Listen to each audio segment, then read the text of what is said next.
Hai guys, apa kabar? Selamat malam minggu dari Jepang. Jadi, karena ada yang nanya sama aku tentang JLPT, apakah itu penting atau enggak? Jadi aku pengen bahas itu ya. Tunggu dulu, harus cari tempat untuk taruh HP ini supaya kita nggak kesusahan.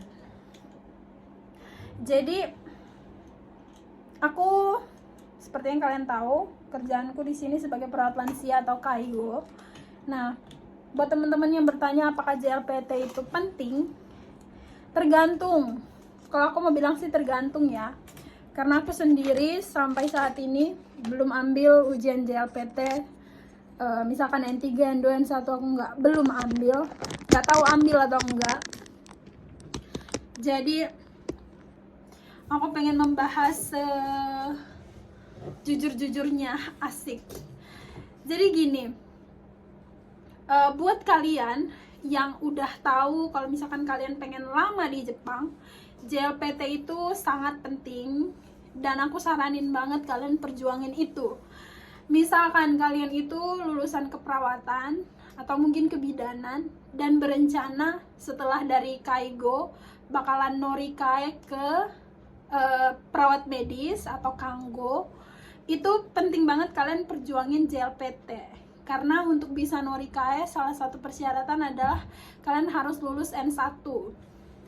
Nah, sedangkan kalau misalkan kalian itu planningnya tinggal di Jepang itu misalkan hanya untuk selesaiin kontrak 3 tahun atau 5 tahun sesuai visa Tokutegino, berarti kalau kalian berpikir bahwa di masa depan bahasa Jepang ini nggak akan kalian perlukan, jadi daripada kalian pusing belajar kanji dan lain-lain, mending kalian gak usah ujian. Aku nggak mempersalahkan itu juga, karena tergantung apa tujuan kalian. Nah, untuk pekerjaan sendiri, di dalam pekerjaan itu membaca itu penting, menulis. Tunggu, ini aku mau klarifikasi ya.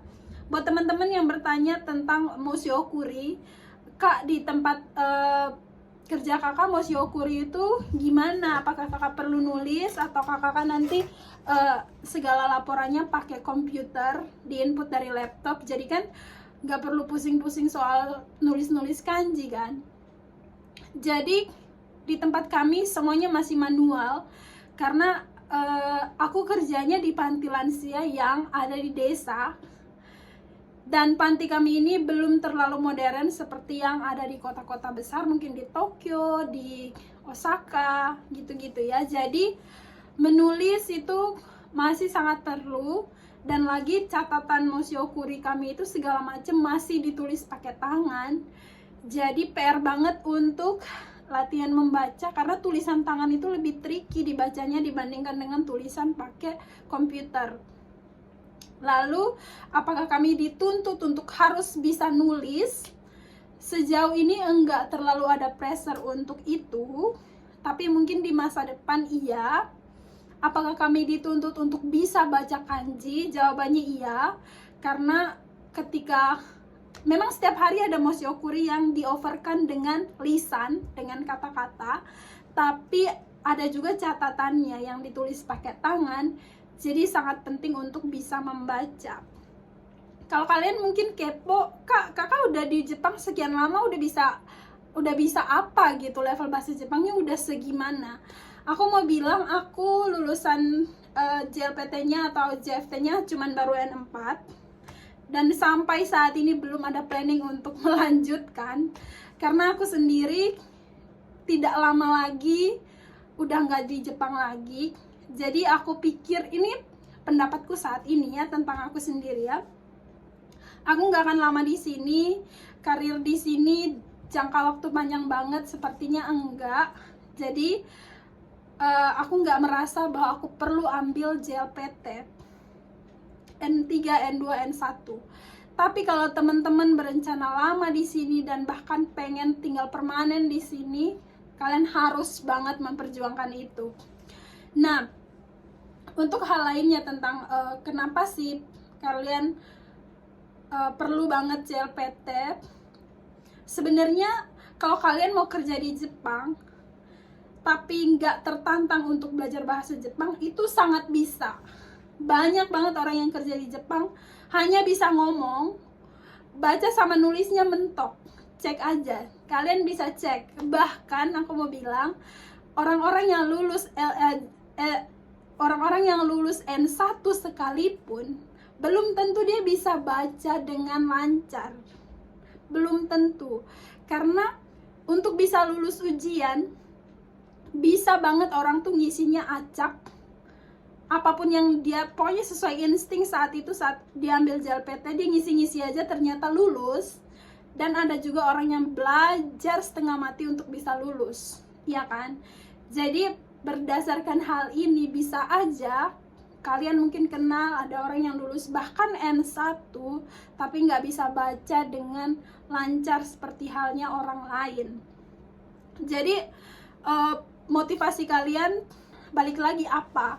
Kalau kalian pengen bisa baca nulis, kalian bisa pelajari dengan sungguh-sungguh untuk lulus ujian. Tapi kalau kalian hanya mau dapat sertifikatnya doang, kalian bisa aja nanti ujian dapat sertifikat, namun kemampuan baca dan nulis kalian stuck di situ-situ aja. Atau kalian sistemnya, kalian udah tahu kalian gak bakalan lama-lama di Jepang, jadi kalian fokusnya kerja, belajar apa yang berkaitan dengan pekerjaan kalian aja.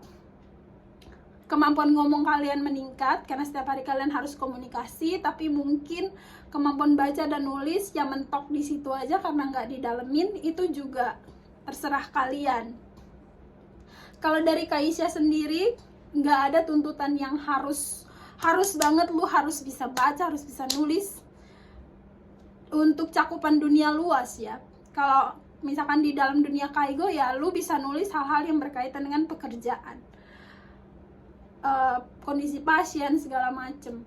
Tapi kalau tuntutan yang lu harus expert banget bahasa Jepangnya sih enggak ya. Jadi karena perusahaan, aku yakin di luar sana banyak juga perusahaan yang nggak nge-push banget orang-orangnya untuk harus expert banget bahasa Jepangnya. Jadi kita tuh saat bekerja jadi enak dan jadi males untuk mengupgrade bahasa Jepang.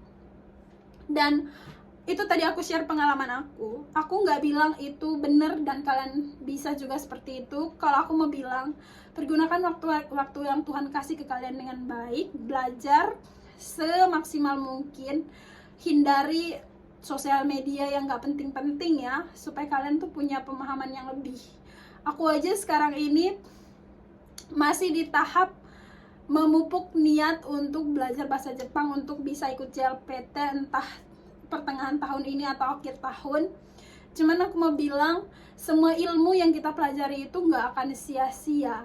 Entah nanti kalian pulang Indonesia, kalian bisa bekerja di perusahaan Jepang yang ada di Indonesia, atau kalian nanti mungkin ended up jadi trainer di LPK yang akan memberangkatkan orang ke Jepang. Dan sertifikat bahasa Jepang, kemampuan ngobrol, kemampuan baca, nulis itu penting. Jadi kalau kalian bilang JLPT nggak penting, nggak bisa gitu, tergantung tujuan kalian di masa depan apa.